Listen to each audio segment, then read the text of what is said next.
Fala pessoal, tudo bem? Estou aqui hoje para dar início na nossa nova modalidade de aulas aqui do cursinho durante esse período da quarentena.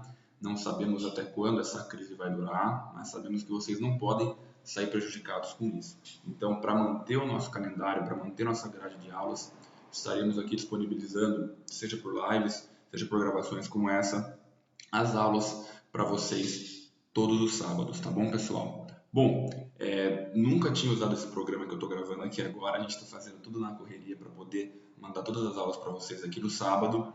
Então, peço perdão por qualquer falha técnica, se o áudio não estiver muito bom ou se as imagens às vezes não ficarem perfeitas. Porque eu acabei, faz 10 minutos que eu aprendi a mexer nesse programa aqui. Então, a gente vai se aperfeiçoando para que das próximas aulas saia tudo perfeito, beleza? Bom, vamos lá. Dando início aqui às nossas aulas de História do Brasil, vou mostrar para vocês os nossos slides, acho que já está aparecendo aí, né? Bom, fazendo um pequeno feedback daquilo que a gente já aprendeu nas primeiras aulas desse ano, a gente falou sobre o período das grandes navegações, falamos daí sobre o descobrimento da América e do Brasil, começamos a falar do período da pré-colonização, que foi de 1500 até 1530, lembra? Aquele período onde não houve efetiva ocupação do território brasileiro, aquele período que foi marcado pelas expedições guarda-costas. Posteriormente a isso, a gente falou da expedição colonizadora de Martim Afonso de Souza, que deu início ao período das capitanias hereditárias. Posteriormente, a gente falou também sobre o sistema de governos gerais, que foi onde a gente terminou a nossa última aula. E conforme prometido, hoje seria presencial, né? Mas agora a gente está fazendo essa videoaula. Eu vou conversar com vocês sobre o segundo ciclo econômico do Brasil, que foi o ciclo econômico da cana-de-açúcar.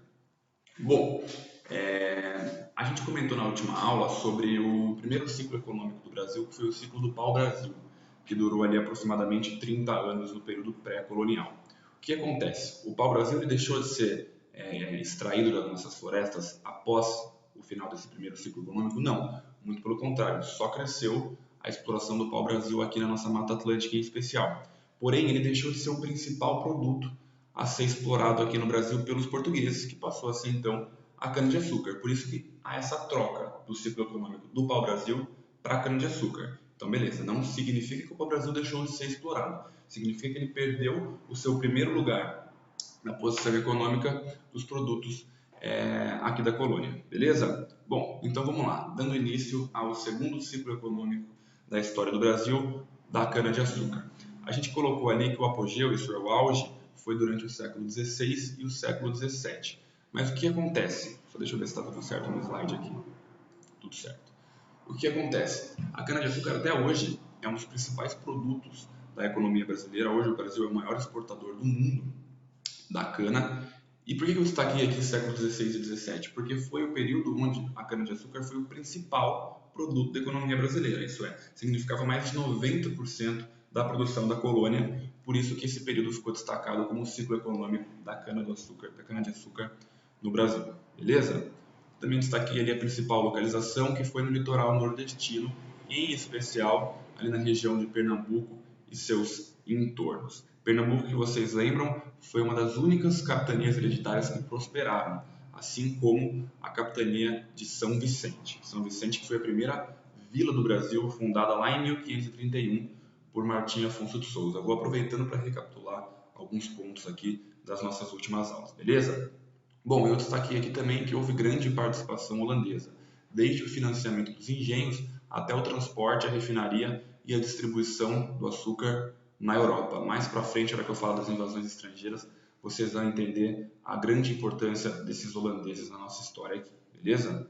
Bom, vamos lá então. Os portugueses implementaram aqui o sistema de plantation para dar início a esse ciclo da cana. Esse sistema de plantation ele tem como base 4 principais pilares: o latifúndio, a monocultura, a exportação e a mão de obra escrava. Então esses são os 4 principais pilares desse sistema econômico do plantation. A gente vai destrinchar cada um deles agora, beleza? Bom, começando então pelo latifúndio.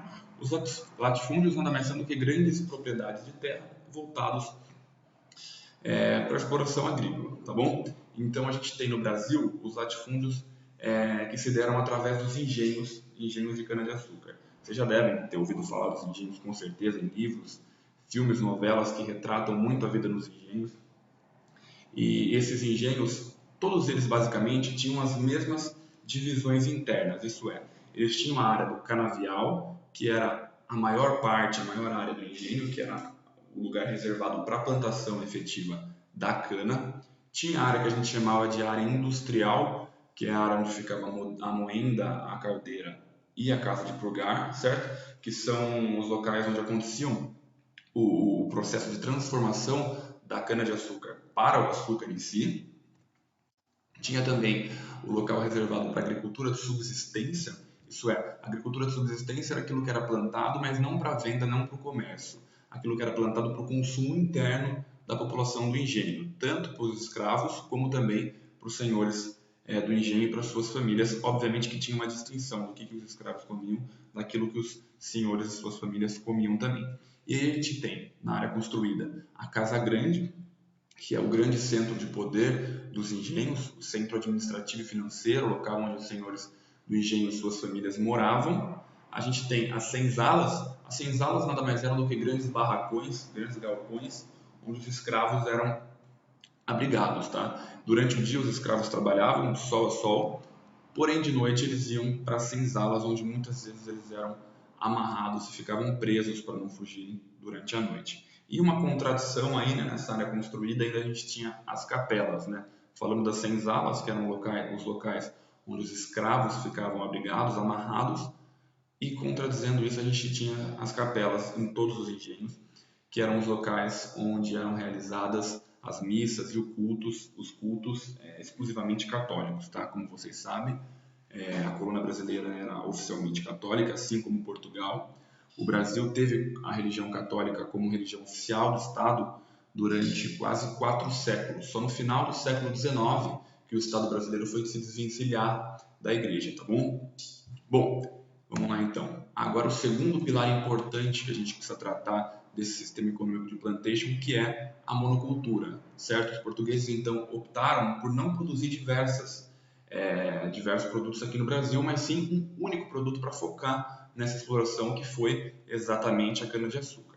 Isso não significa que não existia produção de outras coisas aqui no Brasil. Existia sim, porém em uma escala muito mais reduzida se comparado à cana-de-açúcar, tá bom? Então a gente tinha aqui, como eu já disse, a agricultura de subsistência, que era aquilo que era plantado para consumo interno dos engenhos e das pequenas cidades que tinham, e também a gente tinha aqui pequenas produções voltadas também para exportação, só que em quantidade muito menor, como eu coloquei o exemplo aqui do tabaco e da cachaça, que eu destaco para vocês. Tanto o tabaco quanto a cachaça eram muito utilizados como escambo no litoral africano para troca de escravos, onde eles compravam esses escravos de outras tribos que haviam capturado e pagavam ou com cachaça ou com tabaco em algumas das oportunidades e traziam aí esses escravos que eram comprados, que eram trocados por essas iguarias produzidas aqui na colônia, por mais escravos para os portugueses trazerem aqui para os nossos engenhos, beleza?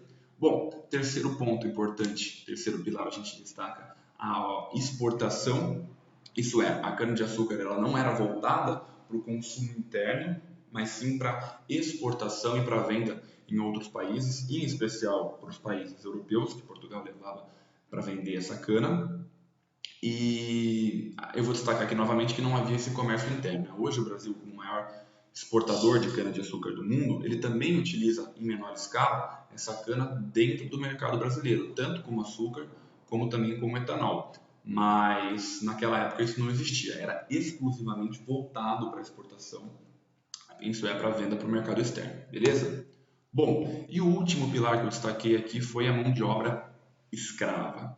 E eu destaquei também que os portugueses optaram pela mão de obra escrava africana ao invés de escravização dos indígenas, ao contrário do que aconteceu na América Espanhola. Bom, por que eu destaquei isso? Aqui no Brasil existiu sim, ao contrário do que a gente pensa, escravidão indígena, porém em uma escala muito reduzida se comparado aos escravos africanos que aqui chegaram. A gente tem uma estimativa de que cerca de 2 a 3 milhões de escravos africanos foram trazidos para o Brasil naquela época, fora aqueles que aqui nasciam e se tornaram escravos a vida toda. A gente não tem um número exato, porque não existia documento oficial na época que fazia esse registro, e os historiadores divergem um pouquinho, alguns dizem que são 2 milhões, alguns dizem que são 3 milhões e meio, mas a gente coloca aí mais ou menos entre 2 e 3 milhões de escravos que chegaram da África aqui no Brasil. Então, voltando a falar da escravidão indígena, o que acontecia aqui? A Igreja Católica, que era muito forte aqui na colônia através dos jesuítas, eles não permitiam que escravizassem os índios aqui no Brasil. Por quê? Porque eles vieram para cá justamente para fazer a catequização desse povo local e, portanto, eles não queriam que os portugueses, que os colonos, escravizassem as tribos. Então existia muito conflito aqui no Brasil entre os jesuítas e entre os colonos por conta da escravidão indígena. Então isso fez com que a escravidão indígena no Brasil fosse muito reduzida em relação à América Espanhola, mas a gente destaca que ela também aconteceu. E aqui porque eu já destaquei a principal forma de resistência da escravidão. A gente vai ter uma aula específica para falar sobre a escravidão no Brasil, mas eu coloquei isso aqui porque eu quero destacar. A gente tem muitas informações falsas de que os portugueses optaram pela escravidão africana ao invés da indígena, porque os indígenas não gostavam de trabalhar e porque os africanos eles não reclamavam da escravidão, eles não se rebelaram, ao contrário dos indígenas. Isso é mentira. Primeiro que os índios, quando escravizados, eles ofereciam resistência da mesma maneira que os africanos. Os africanos ofereciam muita resistência aqui no Brasil, tanto como a principal forma que eu destaquei, que são os quilombos, como outras formas de rebeliões que eles faziam, próprio suicídio que muitas vezes aconteciam, assassinatos que eles cometiam dentro dos engenhos. Então a gente tem muitas formas de resistência da escravidão africana aqui dentro do Brasil. Eu vou destacar isso para vocês quando a gente falar numa aula específica sobre a escravidão, beleza? Bom, falei já dos pilares então que sustentavam a economia da cana-de-açúcar aqui no Brasil, e agora eu vou passar rapidinho para vocês sobre como que era a sociedade no Brasil durante essa época, como era a sociedade no Brasil no ciclo da cana durante o século XVI e o século XVII. Destaquei que era uma sociedade ruralista, isso é, tudo acontecia basicamente tudo dentro dos engenhos. Existiam pequenas cidades em número muito reduzido, tá bom? Então a grande massa da população vivia realmente dentro dos engenhos em área rural. Era uma sociedade extremamente conservadora, tá? Era uma sociedade patriarcal, isso é, o pai da família, no caso o senhor do engenho, ele mandava em absolutamente tudo. Dentro dos engenhos ele basicamente fazia a lei, o que acontecia, o que deixava de acontecer ficava a critério dele. Era uma sociedade rigidamente hierarquizada, isso é, não havia ascensão social nem para cima nem para baixo. Se você nascesse nobre, nascesse na família do senhor do engenho, ali você morria, e se você nascesse escravo, 99,9% de chance de você morrer escravo também, beleza? Destaquei que existia uma pequena classe média intermediária, que eram as que viviam nessas pequenas cidades, e 99% eram de pequenos comerciantes também, e era uma sociedade escravista. Isso é, o que é uma sociedade escravista? Mais do que utilizar da mão de obra escrava, é você aceitar a mão de obra escrava como algo normal. Então, aquela sociedade à época não via o absurdo que nós vemos hoje na prestação dessa mão de obra escrava. Eles viam a época como algo normal, tá bom? Bom, agora que a gente já falou, então, só deixa eu deixar nesse slide para terminar, falamos então sobre os principais pontos da sociedade do Brasil aqui durante esse período de cana-de-açúcar. Eu não vou me alongar muito aqui para vocês, eu sei que essas aulas online elas não são muito de prender a atenção, né?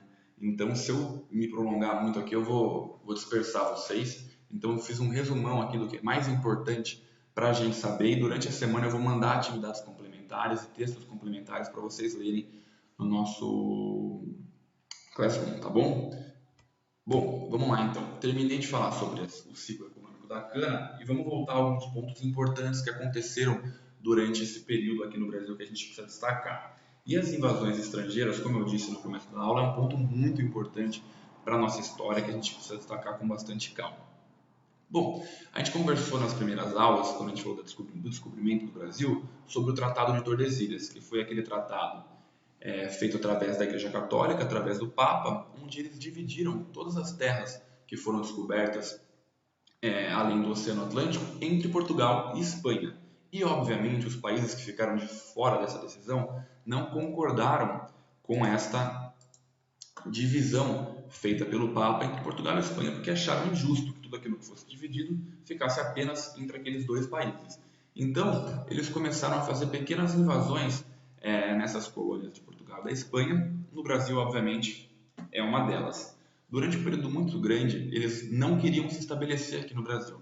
Então, em especial os franceses, holandeses e os ingleses, eles vinham para cá justamente para fazer pequenos contrabandos do pau-brasil e levar para a Europa. Mas teve uma hora que eles não ficavam mais satisfeitos com isso, eles queriam se estabelecer e montar uma colônia própria aqui no território brasileiro, e é isso que a gente vai estudar agora. Outra coisa que eu destaquei aqui para vocês também é a extensão da costa brasileira, né? A gente tem mais de 8.000 quilômetros de costa, o que dificultava muito que os portugueses fizessem a patrulha de todo esse espaço, o que facilitou bastante também que os estrangeiros viessem para cá para praticar essas invasões do nosso território, beleza? Bom, vamos destacar então a primeira invasão francesa aqui no território brasileiro, que aconteceu lá no ano de 1555, logo no comecinho da nossa efetiva colonização. Os franceses eles já tinham vindo para cá diversas vezes no período pré-colonial, como eu disse para vocês, para contrabandear o pau-brasil. Só que eles não estavam mais satisfeitos com isso, eles queriam vir para cá para estabelecer uma colônia francesa aqui no Brasil. Corroborou com esse fato também a questão da perseguição religiosa na França. Eles queriam vir para um lugar onde eles pudessem exercer a liberdade religiosa e eles viam uma nova possível colônia essa possibilidade, tá bom? Então, essa busca da liberdade religiosa, aliada ao fato de que eles buscavam também se aproveitar do lucrativo comércio que Portugal e Espanha estavam tendo com as colônias, a França viu essa oportunidade e invadiu aqui o Brasil para tentar estabelecer uma colônia própria ali na região do Rio de Janeiro, lá no ano de 1555, tá bom? Essa primeira invasão francesa ficou conhecida como França Antártica, por conta do local, né, mais próximo ao sul, onde eles se estabeleceram. E o que eu destaco aqui? Que logo que os franceses chegaram no Brasil, eles conseguiram uns aliados muito importantes, que foram os índios tamoios. A gente estava na época da Confederação dos Tamoios, que foi uma grande rebelião indígena aqui contra a dominação dos portugueses. Então os franceses conseguiram se aliar e conseguiram um apoio militar desses índios tamoios, o que facilitou muito a permanência deles aqui no Brasil e a resistência contra os portugueses, tá bom? Eles conseguiram ficar bastante tempo, eles ficaram 12 anos aqui dentro do território brasileiro, aí no Rio de Janeiro, com os tamoios ao lado deles, até que os jesuítas conseguiram convencer os índios a retirar esse apoio dos franceses, tá bom? Então, após eles perderem esse apoio militar importante, o governo português conseguiu definitivamente, lá no governo do Mendes Sá, vocês lembram que os franceses entraram no Rio, como eu falei para vocês na última aula, durante o governo do segundo governador-geral, que foi Duarte da Costa, e aí no terceiro governador-geral, que foi Mendes Sá, ele conseguiu expulsar os franceses. Quem foi responsável por essa expulsão foi o sobrinho do Mendes Sá, que era o líder militar na época, responsável pelo exército português aqui no Brasil, tá bom? O Estácio de Sá. O Estácio de Sá, então, ele conseguiu expulsar os franceses e lá no ano de 1565 ele fundou a cidade do Rio de Janeiro. Tanto é que Estácio de Sá hoje ele é lembrado como um dos grandes heróis do povo português, ele é nome de faculdade, nome de rua, de praça, palácio, lá no Rio de Janeiro. Uma figura importantíssima histórica, não só para o Rio de Janeiro, como também para o Brasil. A gente tem a segunda invasão francesa, que eu destaquei aqui, que foi lá no Maranhão. Então essa primeira terminou, eles foram expulsos, aí os franceses não satisfeitos, no ano de 1612, tentaram novamente se estabelecer aqui na colônia brasileira, tá bom? Então a gente destacou aqui que ficou conhecido como França Equinocial, por conta de ficar mais próximo ali da linha do Equador, que foi ali no Maranhão. Eles chegaram aqui e para se proteger dos portugueses, eles construíram um forte, que ficou conhecido como Forte de São Luís. Esse forte existe até hoje, é alvo de visita para os turistas que forem para o Maranhão, só que eles não conseguiram ficar muito tempo. O governo português foi muito rápido e muito efetivo nas missões militares que eles enviaram para lá e, portanto, em cerca de 3 anos eles conseguiram expulsar definitivamente os franceses do território brasileiro. Eu disse 3 anos e disse que foi rápido, a gente perde um pouquinho a noção do tempo, porque naquela época 3 anos não era muito, tá bom? É só para o governo português mandar uma expedição militar para cá demoravam meses. Então, 3 anos é um tempo relativamente curto para eles conseguirem efetivar essa expulsão dos franceses aqui do território brasileiro. Beleza? Bom, então a gente destacou as duas principais invasões francesas aqui no Brasil e agora a gente vai para as invasões holandesas. Bom, como eu destaquei para vocês no começo da aula, a Holanda tinha participação efetiva e muito importante no comércio, na exploração, na economia da cana-de-açúcar como um todo, tá bom? Como eu disse para vocês, desde o financiamento dos engenhos até a refinaria, o transporte e a exportação para a Europa, os holandeses tinham grande participação, tá bom? E o que isso tem a ver com as invasões deles aqui no território brasileiro?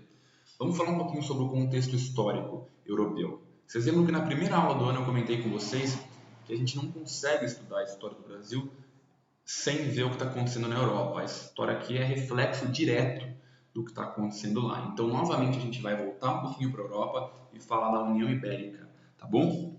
Bom, o que foi a União Ibérica? Foi um período compreendido entre 1580 e 1640, onde Portugal e Espanha ficaram sob domínio do mesmo rei e ficaram como um estado só, como um estado único, tá bom? Como que isso aconteceu? Como que isso se deu? Eles eram países rivais, né? Isso não tem muito sentido. Mas bom, vamos lá. O rei português, que era um jovem rei chamado Dom Sebastião, morreu em guerra. E aí abriu-se a crise sucessória do trono português. Por quê? Porque o rei Dom Sebastião ele não tinha filho, ele não tinha sobrinho e ele não tinha irmão. Então, quem assumiria o trono português? Eles foram buscar e o parente mais próximo era um cardeal da Igreja Católica chamado Dom Henrique, que já era muito velho e que acabou assumindo o trono, mas morreu logo em seguida. E aí foram buscar um novo herdeiro para assumir o trono português. E, ironicamente, quem que era o mais próximo a assumir esse trono era o rei de Portugal, o rei da Espanha, justamente, o rei Felipe II. Né? A gente sabe que naquela época as famílias reais provocavam casamentos, né, entre si, então coincidiu que o herdeiro mais próximo para o trono português fosse o rei Felipe II da Espanha, então imediatamente ele já se colocou à frente para querer assumir o trono português. E aí vocês vão se perguntar, né, mas os portugueses aceitaram, né, em especial a burguesia portuguesa aceitou que isso acontecesse? Sim, a burguesia portuguesa aceitou que isso acontecesse por duas questões. Primeiro, que a Espanha tinha a chamada Invencível Armada, que era a maior frota e mais importante frota naval do mundo na época. Ficou um tempinho como principal, depois perdeu o posto para a Inglaterra, mas naquela época a Espanha tinha a maior frota naval do mundo. Então, esse apoio militar, que seria, em tese, dos portugueses com a União Ibérica, a burguesia portuguesa considerou boa. E outra, que é porque a Espanha estava tirando grandes fortunas da América Espanhola através do ouro e da prata.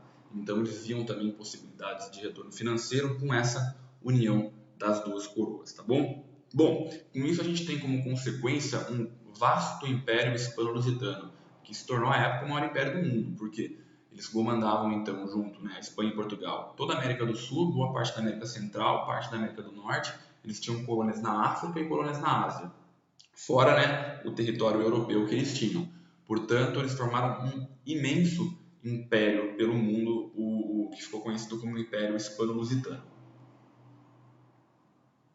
Bom, então vamos lá. Onde que a Holanda entra nisso? A Holanda vivia sob domínio político espanhol até então e tinha acabado de promover uma guerra de independência contra a Espanha que se efetivou e que terminou em 1581 e que acabou com uma Holanda completamente independente da Espanha.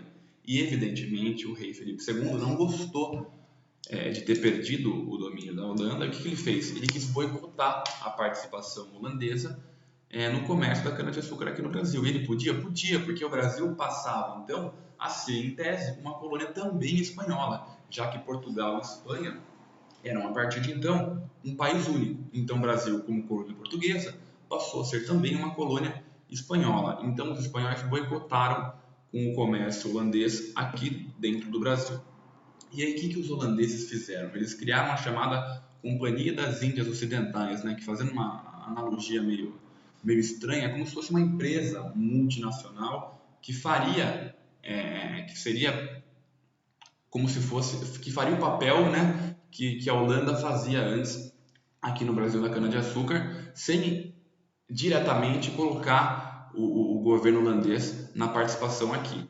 Então, os espanhóis descobriram, né, que essa Companhia das Índias Ocidentais era, na verdade, os holandeses tentando furar aquele boicote, e os espanhóis foram lá e boicotaram a participação da Companhia das Índias Ocidentais aqui no Brasil também. E a principal consequência disso, a gente destaca que foram as invasões holandesas aqui no território brasileiro. Então, quando eles perderam a participação, que era aquilo que sustentava a economia holandesa na época, eles falaram, bom, agora a gente não tem mais outra alternativa, vamos tentar invadir o Brasil, vamos tentar estabelecer em parte daquele território uma colônia nossa, para que a gente possa voltar a participar e lucrar com esse comércio tão lucrativo que era da cana-de-açúcar aqui no Brasil. E aí eu destaquei aqui as principais consequências, né, da União Ibérica para a colônia brasileira. Uma delas foram as invasões holandesas. Eu coloquei também aqui a interiorização do Brasil com o rompimento do Tratado de Tordesilhas. O que significa isso? Até metade do Brasil, mais ou menos, era cortado pela linha imaginária do Tratado de Tordesilhas. A parte de lá era de Portugal, a de cá era da Espanha.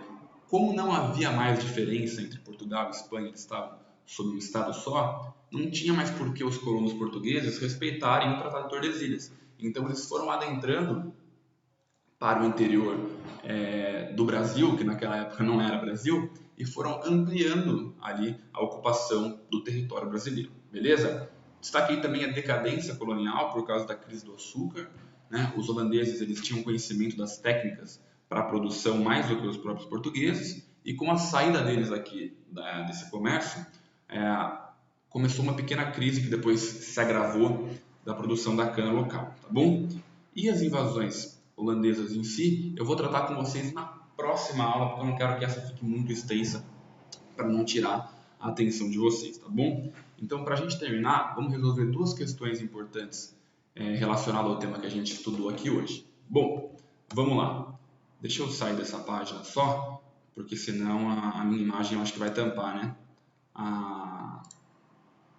Vai tampar as questões para vocês responderem.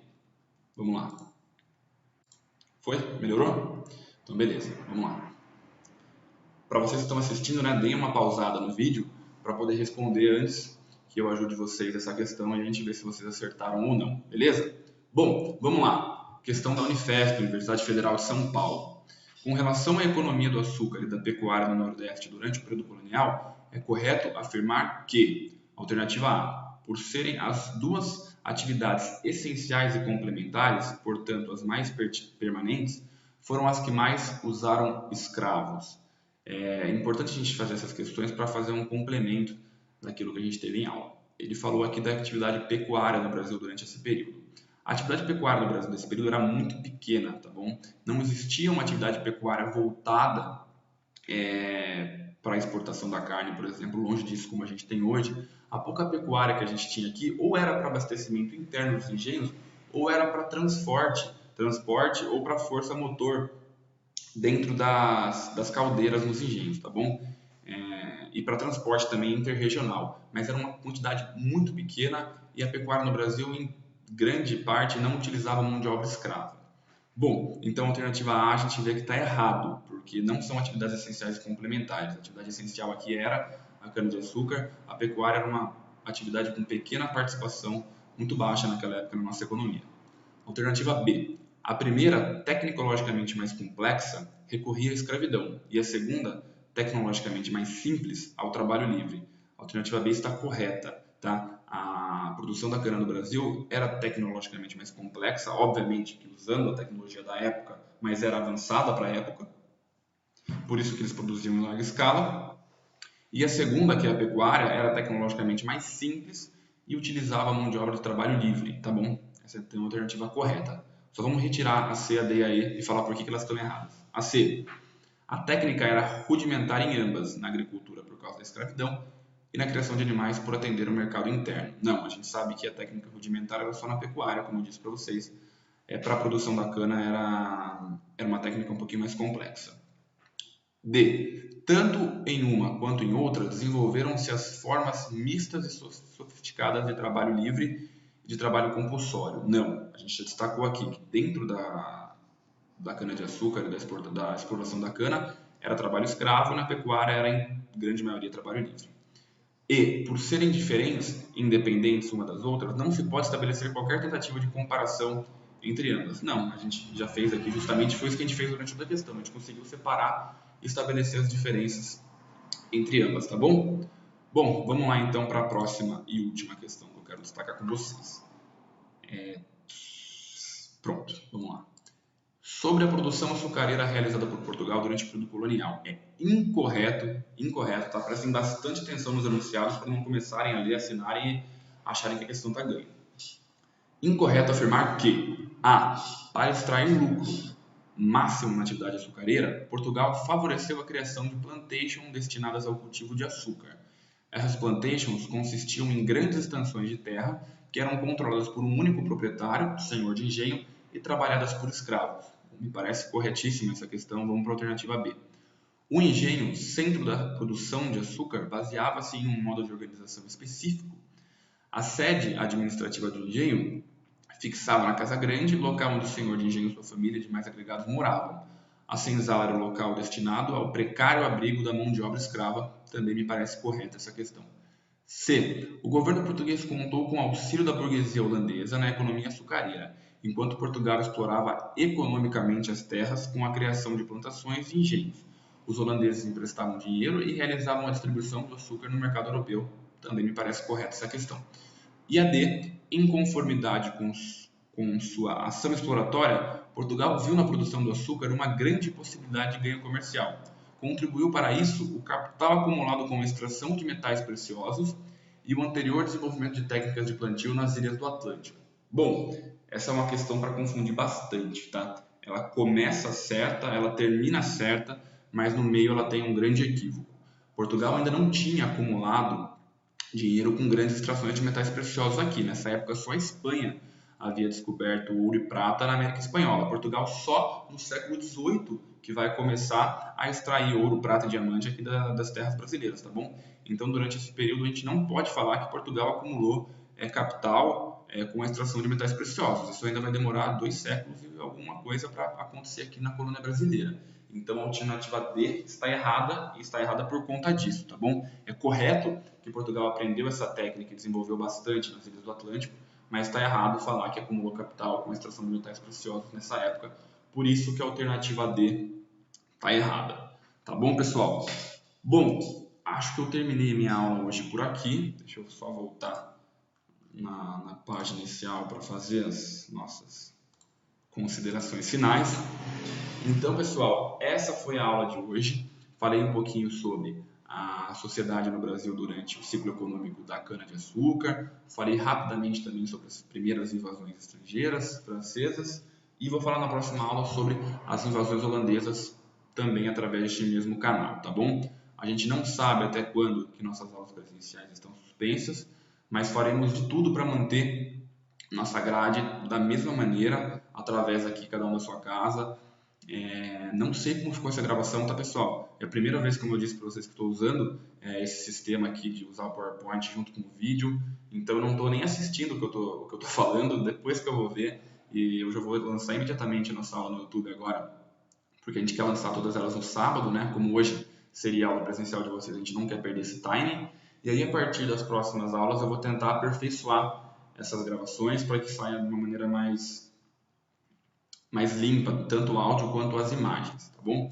Então, durante a semana também eu vou lançar umas 2 ou 3 atividades no Classroom para vocês e muitos textos para leitura complementar, tá? Então, leiam bastante, a gente não pode ter preguiça de ler, tá bom? O Enem, como vocês sabem, é baseado em leitura excessiva, é cansativa a prova do Enem, então vocês têm que estar muito acostumados à leitura, porque se vocês não conseguirem ler agora dentro das suas casas, na prova do Enem, então, vocês não vão ter paciência para ler com calma. Então eu vou mandar uns 2, 3 textos para vocês, algumas questões para a gente resolver durante essa semana. Respondam todas as dúvidas que vocês tiverem dessas aulas.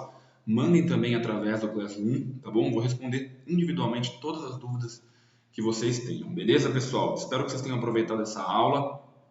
Na nossa próxima aula eu volto a falar com vocês e termino de falar sobre as invasões holandesas no Brasil. Elas demoram um pouquinho mais, porque são um pouco mais extensas do que as invasões francesas, tá bom? E aí a gente dá continuidade ao resto das nossas aulas. Obrigado pela atenção, pessoal. Vamos estudar, a quarentena não é férias, como eu disse para vocês. e eu fico à disposição para qualquer dúvida que vocês tenham. Um abraço, até mais.